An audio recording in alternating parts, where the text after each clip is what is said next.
Hello दोस्तों, स्वागत है आप सभी का GS/S के स्टडी में। तो आज हम पढ़ाने वाले हैं आपको हार्ट यानी हृदय के बारे में। वीडियो को पूरा लास्ट तक देखें क्योंकि आज का टॉपिक बहुत महत्वपूर्ण है। हार्ट के बारे में पढ़ना है आज हमें। तो हार्ट को हिंदी में कहते हैं हृदय। हार्ट का अध्ययन कार्डियोलॉजी कहलाता है। हार्ट का जो अध्ययन है वो कार्डियोलॉजी कहलाता है। क्या कहलाता है? कार्डियोलॉजी। तो समझें पहले, हार्ट में दो कमरे होते हैं। हार्ट में दो कमरे होते हैं। ऊपर वाले कमरे को हम कहते हैं अलिंद। ऊपर वाले कमरे को कहते हैं अलिंद, इंग्लिश में कहते हैं एट्रियम। और नीचे वाले कमरे को कहते हैं हम निलय। नीचे वाले कमरे को कहते हैं हम निलय, इंग्लिश में कहते हैं वेंट्रिकल। ठीक है। तो हृदय में मेनली दो कमरे होते हैं। ऊपर वाला अलिंद कहलाता है, इंग्लिश में कहते हैं एट्रियम। नीचे वाला निलय कहलाता है, इंग्लिश में कहते हैं वेंट्रिकल। तो इनका वर्क क्या होता है, काम क्या होता है? तो जो अलिंद का काम होता है, अलिंद ब्लड को रिसीव करता है। अलिंद ब्लड को रिसीव करता है। और जो निलय होता है, जो निलय होता है, निलय ब्लड को पंप करता है। निलय ब्लड को पंप करता है। ठीक है। तो अलिंद का काम ब्लड को रिसीव किया और निलय यानी वेंट्रिकल ब्लड को पंप करता है। इतना आपको समझ में आया? अब एक क्वेश्चन बताओ, जो दीवारें मोटी होंगी वो अलिंद की होंगी कि निलय की होंगी? जो दीवारें मोटी होंगी कि वो अलिंद की होगी या निलय की होंगी? बताओ। तो जो दीवारें मोटी होंगी वो किसकी होगी? वो निलय की होगी। क्यों होगी? क्योंकि भैया अलिंद को तो ज़्यादा काम करना नहीं है, खाली ब्लड को रिसीव करना है। ज़्यादा काम तो निलय को करना है, ब्लड को पंप करना है। तो दीवारें मोटी किसकी होनी चाहिए? निलय की। तो मोटी दीवारें निलय की होती हैं। ठीक है। तो इतना आपको समझ में आया? अब हम किसी किसी का हृदय हमने किसी किसी का हृदय 3 चैम्बर का होता है। आपको मालूम होगा किसी किसी का हृदय 4 चैम्बर का होता है कि नहीं? तो एक बात और ध्यान दें कि जो कमरे होते हैं, इन कमरों को हम चैम्बर कहते हैं। जो ये हृदय के कमरे हैं, इन कमरों को हम क्या कहते हैं? चैम्बर कहते हैं। किसी किसी का हृदय 3 चैम्बर का होता है। तो वो कैसे होता है? तो देखो, ऊपर वाला होता है अलिंद और नीचे वाला होता है निलय, बताया हमने।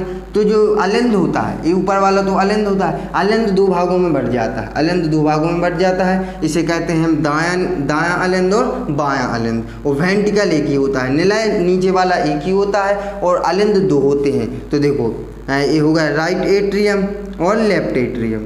ठीक है। दायां अलिंद और बायां अलिंद। समझ आया कि नहीं? दायां अलिंद और बायां अलिंद। तो ये हमारा 3 चैम्बर का हृदय हो गया। अब किसी किसी का 4 चैम्बर का हृदय होता है। तो देखो, करना कुछ नहीं है। ऊपर वाला अलिंद हो गया, नीचे वाला निलय हो गया। ठीक है। तो हम अलिंद को भी 2 भागों में बांट देंगे और निलय को भी 2 भागों में बांट देंगे।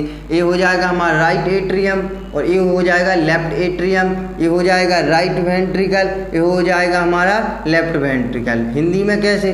दायां अलिंद और बायां अलिंद, दायां निलय और बायां निलय। समझ में आया? दायां अलिंद, बायां अलिंद, दायां निलय और बायां निलय। लोग कंफ्यूज होने की कोई बात नहीं है। ठीक है। तो वीडियो को पूरा लास्ट तक देखें क्योंकि आज का जो टॉपिक बहुत ही महत्वपूर्ण होने वाला है। ठीक है। तो इतना आपको समझ में आया? अब हम बात करते हैं मछली की, सरीसृप की, मैमल्स की और उभयचर की, एम्फीबियन की। ठीक है। तो जो मछली का हृदय होता है, उनका 2 चैम्बर का होता है। एक जैसे बना हुआ है, 2 चैम्बर है इसमें। ये मछली का हृदय है। किस का हृदय है? फिश यानी मछली का हृदय है। ठीक है। तो मछली का हृदय 2 चैम्बर का होता है।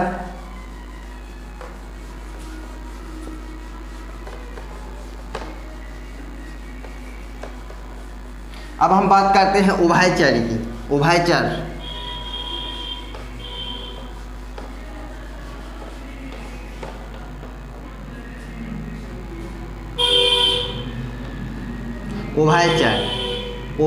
को इंग्लिश में कहते हैं एम्फीबियन।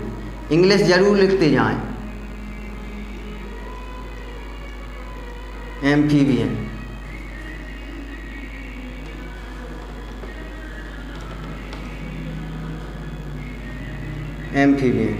उभयचर कहते किसे हैं?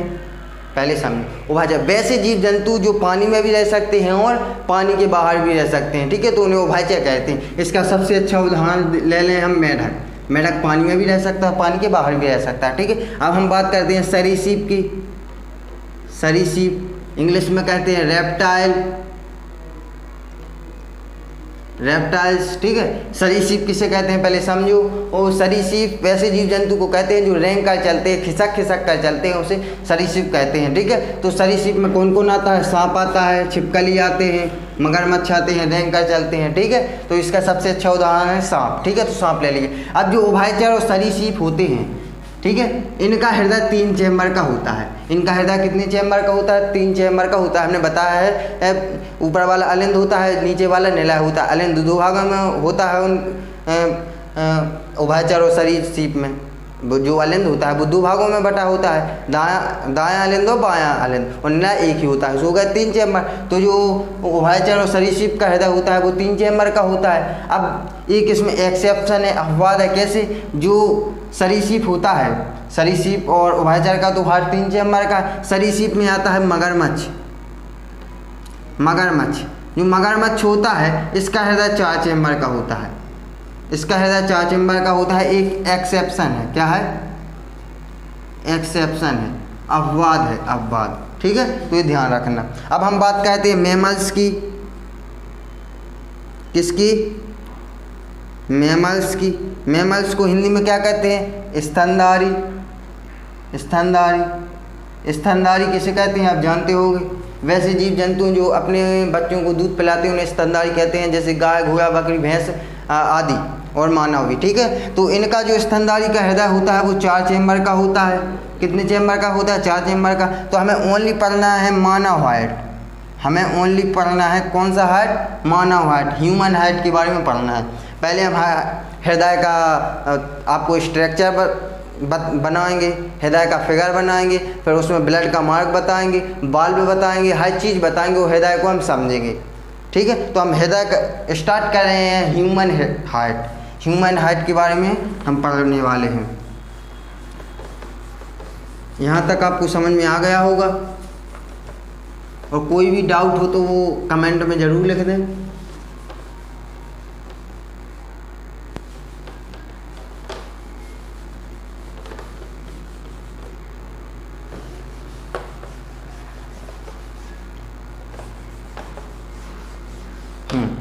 तो बिल्कुल कॉपी पेन निकाल कर बैठ जाएं और हमारे साथ पहले हृदय बनाएं, हृदय का स्ट्रक्चर बनाएं, ठीक है।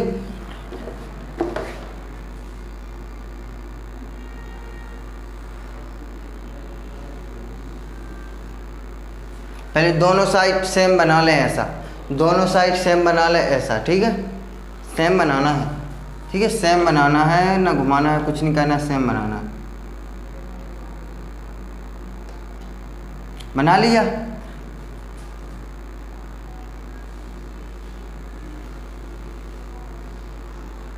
अब देखो, ये झुकाना नहीं है, ये झुकाना नहीं है। इस साइड की दीवारें मोटी होती है, इस साइड की पतली कह देना है, झुकाना नहीं है। कई बच्चे झुका देते हैं बनाते समय, तो झुकाना नहीं है, ठीक है।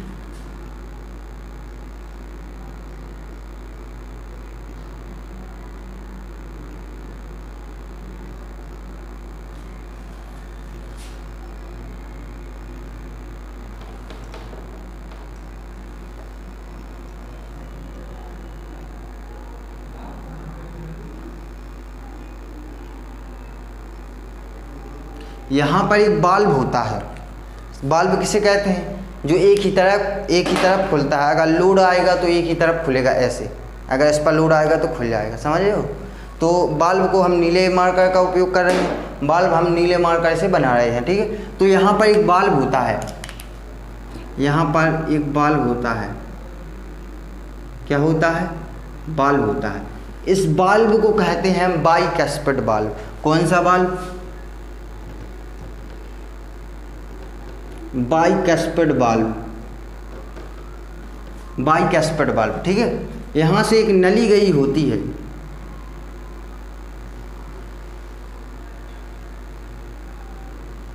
यहाँ से एक नली गई होती है, ठीक है। इस नली का नाम क्या है? इस नली का नाम है महाधमनी, यानी एरोटा। ये जो नली गई हुई है ये नली है एरोटा, हिंदी में कहते हैं महाधमनी,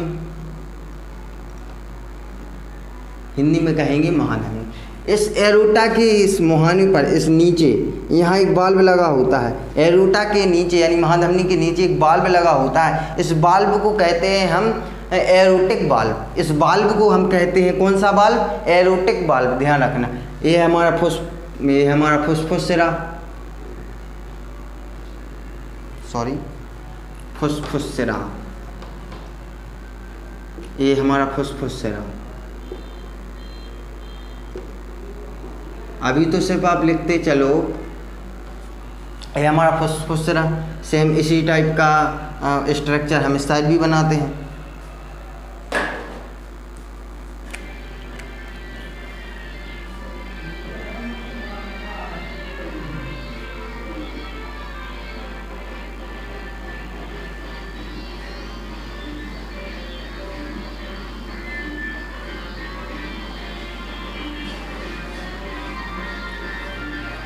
ठीक है, इस साइड का सेम इस तरफ बना दिया। अब एक यहाँ पर भी हम बाल्ब लगा रहे हैं, इस यहाँ लगा नहीं मतलब होता है, ऐसा मत समझना। एक यहाँ पर बाल्ब होता है सेम इसी टाइप का। इस बाल्ब को कहते हैं हम ट्राइकैस्पिड बाल्ब। इस बाल्ब को कहा था हमने बाइकैस्पिड बाल्ब, इस बाल्ब को कहते हैं हम ट्राइकैस्पिड बाल्ब। इस बाल्ब को कहते हैं हम ट्राइकैस्पिड बाल्ब। यहाँ पर एक नली गई होती है, यहाँ पर एक नली गई होती है। इस नली का नाम क्या है? इस नली का नाम क्या है? इस नली का नाम है फुसफुस धमनी, फुसफुस धमनी।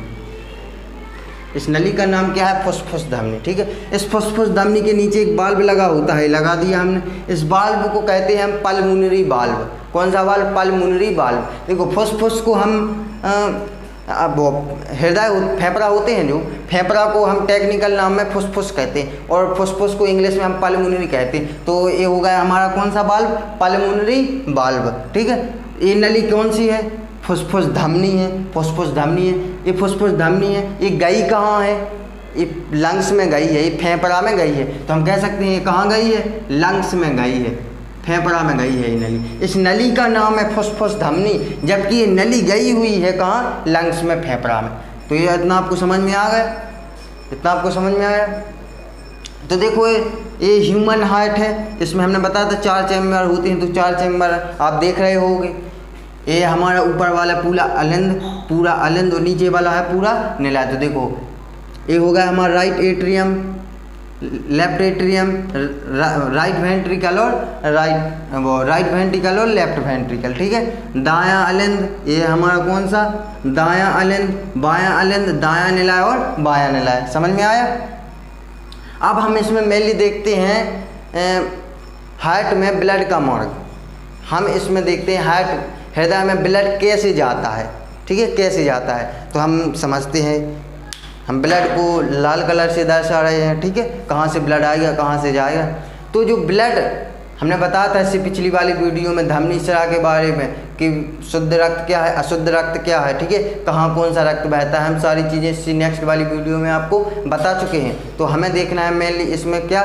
हार्ट में ब्लड का मार्ग। ठीक है, तो ब्लड जब जाता है तो धमनियों से जाता है, और जब लौट के आता है तो सिराओं के माध्यम से आता है। जाता है तो ऑक्सीजन लेके जाता है, मतलब शुद्ध रक्त जाता है, और सिराओं में आता है अशुद्ध रक्त। आता है कि नहीं? सिराओं में अशुद्ध रक्त आता है। तो पूरी बॉडी से ब्लड कहाँ से, जो पूरी बॉडी से ब्लड आता है वो सिराओं के माध्यम से आता है। जो सिराओं में बहता है ब्लड वो अशुद्ध होता है कि नहीं? तो ब्लड कहाँ से आएगा? महाशिरा से आएगा। ये हमारा, सॉरी यहाँ पर हम महाशिरा भूल गए, यहाँ होता है हमारा महाशिरा। ये हमारा महाशिरा, ये है हमारा महाशिरा यानी वेना कावा, इंग्लिश में कहते हैं वेना कावा। ठीक है, ये हो गया वेना कावा। तो पूरे बॉडी से जब ब्लड आएगा तो सिराओं के माध्यम से आएगा। तो पहले आएगा महाशिरा में, महाशिरा से होकर होता हुआ ब्लड जाएगा। ठीक है। तो सबसे पहले ब्लड कहाँ आएगा, कौन से चैम्बर में आएगा, राइट एट्रियम में आएगा। ब्लड कहाँ आएगा, दायां अलिंद में आएगा। सबसे पहले ब्लड आएगा कि नहीं, दायां अलिंद में ब्लड आया। इसका काम क्या होता है, ब्लड को रिसीव किया इसने, ठीक है, ब्लड को रिसीव करता है और ब्लड को किसको देता है, निलय को देता है, दायां निलय को देगा ये ब्लड। तो जब दायां अलिंद से ब्लड दायां निलय में आएगा, जब दायां अलिंद से ब्लड दायां निलय में आएगा तो उसे कौन से वाल्व को पार करना होगा, अभी हमने बताया था, तो उसे ट्राइकस्पिड वाल्व को पार करना होगा। जब ब्लड दायां अलिंद से दायां निलय में आएगा ब्लड, तो उसे ट्राइकस्पिड वाल्व को पार करना होगा। तो जब पार करते हुए ब्लड आएगा तो कौन से चैम्बर में आ गया, दायां निलय से दायां अलिंद से दायां निलय में ब्लड आ गया, ठीक है। अब निलय का काम क्या होता है, निलय ब्लड को पंप करता है, हमने बताया है निलय क्या करता है, ब्लड को पंप करता है। अभी हमने बताया कि ये ब्लड तो स्राव से आया हुआ है, ये अशुद्ध रक्त है। ये कैसा रक्त है, ये अशुद्ध रक्त है, यानी इसमें ऑक्सीजन नहीं मिली है। तो अब जो निलय पंप करेगा, निलय हृदय को पंप करेगा कि ब्लड जाए, ठीक है, ब्लड जाए, तो जो निलय है वो ब्लड को क्या करेगा, पंप करेगा। जब पंप करेगा तो यहाँ पर कहीं रास्ता तो है नहीं ब्लड को जाने का, सिर्फ यही रास्ता है, यहाँ तो जाएगा नहीं। जब अगर निलय पंप करेगा तो क्या ऊपर जा पाएगा ब्लड, नहीं जा पाएगा, ये वाल्व बंद हो जाएगा, वाल्व बंद हो जाएगा, ठीक है। वाल्व एक ही तरफ खुलता है, नीचे की तरफ, ठीक है, नीचे की तरफ। इस साइड से लोड आएगा तो नीचे की तरफ खुलेगा, अगर इस साइड से लोड जाएगा तो ऊपर की तरफ खुलेगा, खुलेगा कि नहीं। तो जब निलय पंप करेगा क्या इस साइड जा पाएगा ब्लड, ऊपर जा पाएगा नहीं, ये वाला वाल्व ट्राइकस्पिड वाल्व बंद हो जाएगा। अब ब्लड जाएगा, सिर्फ यही रास्ता बचता है, तो ब्लड जाता है कहाँ, लंग्स में, यानी वो लंग्स में नहीं, फुसफुस धमनी में, ब्लड फुसफुस धमनी में चला जाता है। कौन से वाल्व को पार करते हुए, पल्मोनरी वाल्व को पार करते हुए ब्लड कहाँ चला जाता है, फुसफुस धमनी में। अब यही हो गया अपवाद, एक्सेप्शन। भैया ये आ रहा था पूरे बॉडी से स्राव के माध्यम से जो ब्लड, ये तो अशुद्ध ब्लड है, इसमें ऑक्सीजन नहीं मिली है, और ये हो गया, ये हमारी फुसफुस धमनी, हमने बताया फुसफुस धमनी। और धमनी में हमने बताया था कि शुद्ध रक्त बहता है, धमनी में बताया कि शुद्ध रक्त बहता है। लेकिन ये एक कॉन्सेप्ट है, एक कॉन्सेप्ट है कि देखो ये तो है फुसफुस धमनी और रहा है कौन सा, अशुद्ध रक्त। तो यही एक कॉन्सेप्ट है कि फुसफुस धमनी में अशुद्ध रक्त बहता है, समझ लिया आपने। तो ये कहाँ चला गया ब्लड, फुसफुस धमनी के माध्यम से कहाँ गया है, ये इस नली का नाम है फुसफुस धमनी, बिल्कुल याद कर लो। वो ये नली गई कहाँ है, लंग्स में गई है। भैया ये तो आ रहा है कौन सा, अशुद्ध रक्त, ये जाएगा लंग्स में, लंग्स में जाएगा तो लंग्स में ब्लड शुद्ध होगा, लंग्स में जाएगा, ये ऑक्सीजन लेने जा रहा है, ये ब्लड शुद्ध होने जा रहा है कि नहीं, लंग्स में ब्लड शुद्ध होगा, तो ये चला गया लंग्स में। अब आएगा फुसफुस सिरा के माध्यम से, अब आएगा ब्लड फुसफुस सिरा के माध्यम से, लंग्स से आ रहा है, लंग्स से ब्लड शुद्ध होकर आ रहा है, ऑक्सीजन लेके आ रहा है, तो ये शुद्ध ब्लड है, तो एंट्री मारेगा फुसफुस सिरा से। भैया ये तो ऑक्सीजन लेके आ रहा है, शुद्ध रक्त है, तो ये तो है फुसफुस सिरा, यही हो गया बवाल। फुसफुस सिराओं में तो बहता है अशुद्ध रक्त, लेकिन ये तो ऑक्सीजन लेके आ रहा है, शुद्ध रक्त है, तो यही एक क्या है, एक्सेप्शन है, कॉन्सेप्ट है कि नहीं, कि फुसफुस सिरा में शुद्ध रक्त बहता है हार्ट में, ठीक है। तो ये आया ब्लड। जब ब्लड आएगा तो सबसे पहले कहाँ आएगा, बायां अलिंद में आएगा, बायां अलिंद में आएगा। अब बायां अलिंद का काम क्या होता है, ब्लड को खाली रिसीव करता है। अब बायां अलिंद ब्लड किसको देगा, बायां निलय को देगा, तो कौन से वाल्व को पार करना होगा,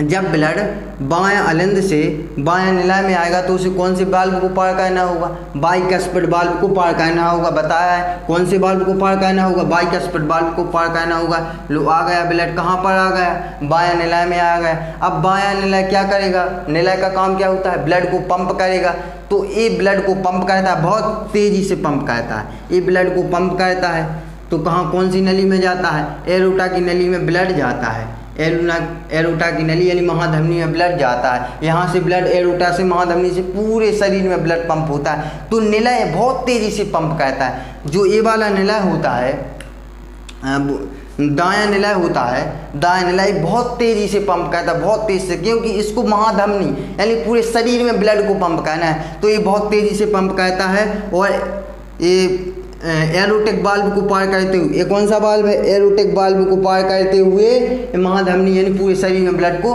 पंप हो जाता है, पूरे शरीर में ब्लड को पंप कर देता है। ठीक है, इतना आपको समझ में आया। तो एक बात बताओ, सबसे ज़्यादा पंप मतलब पंप ज़्यादा कौन करेगा, दायां निलय या बायां निलय?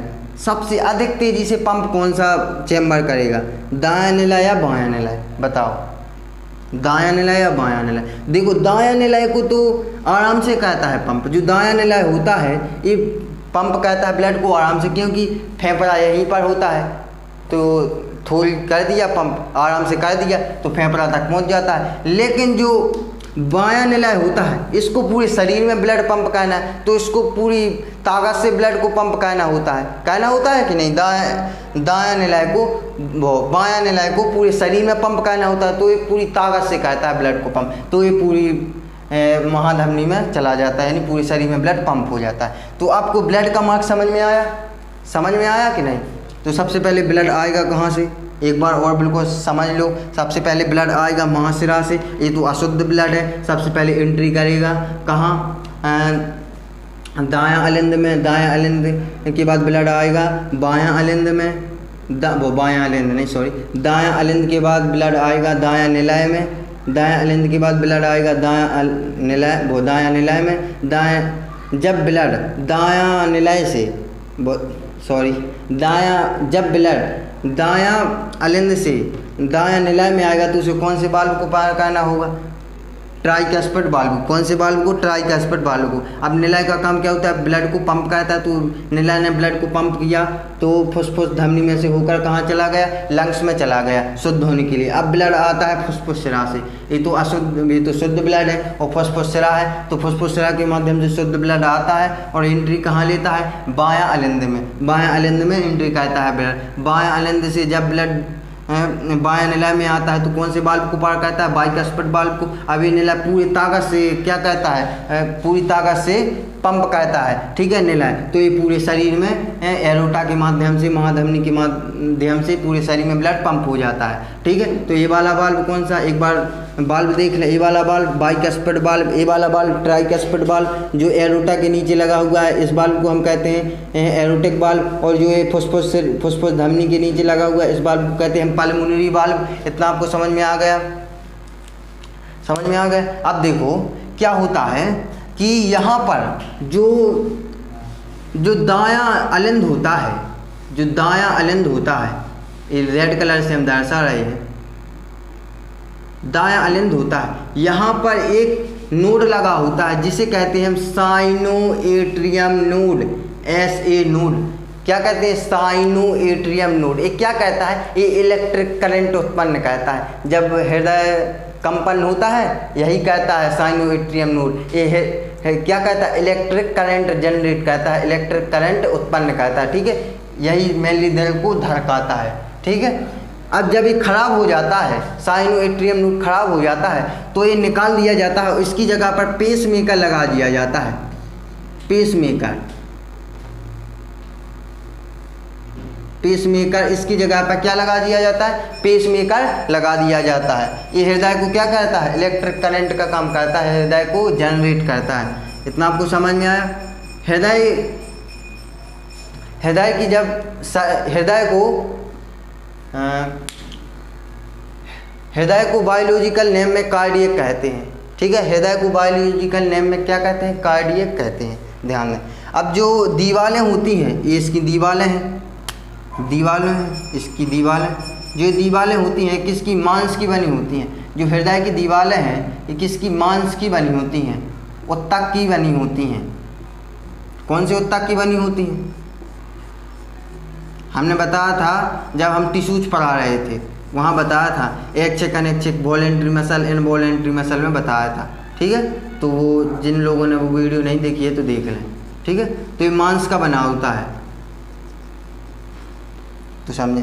जो हार्ट का जो बाहरी वाला भाग होता है, जो हार्ट की बाहरी परत होती है, इसको हम पेरिकार्डियम कहते हैं।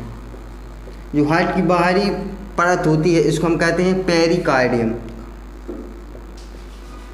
क्या कहते हैं, पेरिकार्डियम कहते हैं। वो जो इसकी बीच की परत होती है, जो इस हार्ट के बीच की परत होती है इसे कहते हैं मायोकार्डियम।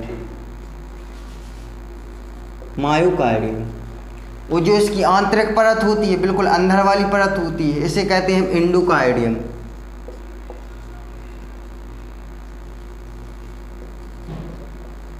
क्या कहते हैं? एंडोकार्डियम। दिख रहा है आपको? जो हार्ट की बाहरी परत होती है उसको कहते हैं पेरिकार्डियम, जो आंतरिक परत होती है उसको कहते हैं एंडोकार्डियम, और जो बीच की परत होती है इसे कहते हैं हम मायोकार्डियम। ठीक है, इतना आपको समझ में आया। अब जो हृदय का ये वाला भाग है, जो दो भागों में से जहाँ से हृदय बट रहा है, इसको हम सेक्टम कहते हैं। क्या कहते हैं? सेक्टम कहते हैं। सेक्टम कहते हैं, ध्यान दें। इतना आपको समझ में आ गया? ठीक है। अब हम बात करते हैं कि ब्लड हमारा जब पंप करता है तो वो कितना ब्लड पंप करता है। ठीक है, तो देखो हमारा हृदय 1 मिनट में 72 बार धड़कता है। सबको पता है, कोई डाउट है? 1 मिनट में हमारा हार्ट 72 बार धड़कता है। तो जब एक बार धड़कता है हार्ट, जब एक बार धड़कता है तो वो 72 ml ब्लड पंप करता है। कितने? एक बार धड़का ब्लड तो उसने 72 ml ब्लड पंप किया। आपको सबको पता होगा, हम एवरेजन मनुष्य के शरीर में एवरेजन बता रहे हैं 5 से 5.5 लीटर ब्लड होता है एवरेज के हिसाब से। ठीक है, तो 1 मिनट में हमारा हार्ट 72 बार धड़कता है, और एक बार जब धड़कता है तो 72 ml ब्लड पंप करता है। तो हम 72 का गुणा 70 में कर दें। ठीक है, तो करीब आप गुणा कीजिएगा 5000 ml आ जाएगा। कितना आ जाएगा? 5000 ml, यानी 5 लीटर आ जाएगा। 5 लीटर 5000 ml आ जाएगा, यानी 5 लीटर आ जाएगा। तो हम कह सकते हैं कि हमारा हृदय 1 मिनट में पूरे शरीर का ब्लड पंप कर देता है। 5 लीटर ब्लड पंप कर देता है हमारा हार्ट सिर्फ 1 मिनट में। बताओ, समझ रहे हो कि नहीं? इतना आपको समझ में आया? जो हार्ट की सर्जरी होती है इसको हम बाईपास सर्जरी कहते हैं। हार्ट की सर्जरी को हम बाईपास सर्जरी कहते हैं। अब एक बात और देखो, जब हार्ट का ट्रांसप्लांट होता है, हार्ट का ऑपरेशन होता है, तो उसमें क्या चीज़ें, कुछ चीज़ों का ध्यान दिया होता है कि कौन सी नली काटनी चाहिए, कौन सी नहीं काटनी चाहिए। तो वो बिल्कुल समझ लें, हम डॉक्टरी के हिसाब से समझा रहे हैं आपको, बता रहे कौन सी नली काटते हैं डॉक्टर, कौन सी नली नहीं काटते हैं। तो देखो, जब वो क्या करते हैं, हार्ट का ऑपरेशन शुरू करते हैं, तो वो सबसे पहले फुसफुस धमनी की नली काट देते हैं, और महाधमनी एरोटा की नली भी काट देते हैं। और जो दोनों नली हैं, ये नली एक मशीन आती है, उसमें फिट कर देते हैं। हार्ट को पूरी तरह से बंद कर देते हैं, हार्ट बंद हो जाता है पूरी तरह से। और जो ये नली है, ये नली मशीन पर चला देते हैं। इस नली से ब्लड आएगा, इस नली से क्या आएगा? ब्लड आएगा, और पंप होकर लंग्स से होकर चला जाएगा। ठीक है, इतना आपको समझ में आया? तो ये नली काट दी जाती है, हार्ट को पूरी तरह से क्या बंद कर दिया जाता है। ठीक है, और वापस ये नली लगा दी जाती है हार्ट में। तो इतना आपको समझ में आया? तो आज के लिए इतना ही, मिलते हैं नेक्स्ट वीडियो में। आज हमारा पूरा हार्ट कंप्लीट हो चुका है। मिलते हैं नेक्स्ट वीडियो में।